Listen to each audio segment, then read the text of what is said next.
পানিহাটি 34 নম্বর ওয়ার্ডের মহিলারা কদমতলা মোড়ে জলের দাবিতে রাস্তা অবরোধ করে।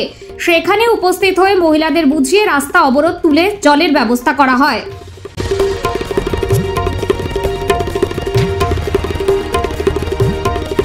কি হয়েছিল? আমি সকালে প্রচার করে ফিরছিলাম, কদমতলার মোড় ভোলা মধ্যমগ্রাম রোডে গাড়ি আটকে গেল, দেখলাম পথ অবরোধ হয়েছে।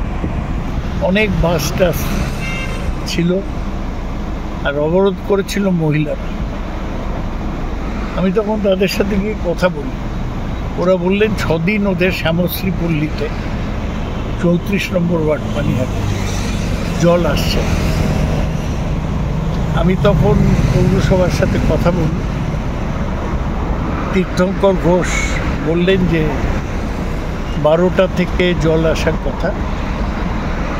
তারপর আমি কেএমডি এর সাথেও কথা বলি। আমাদের সব কাউন্সিলররা এলেন, সোমনাথ দে,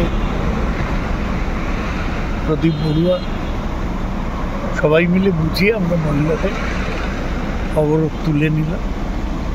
আজ বিকেলে ওই এলাকায় আমার প্রচার আছে। পুলিশ ছিল, কিন্তু পুলিশকে আমি বলেছি কিছু না করতে। আমাদের রাজত্বে পুলিশ মহিলাদের উপর লাঠি চালায়। জল এসে গেলে আমি নিশ্চিত আশা করছি জল আসবে, জলের গাড়িও আসবে।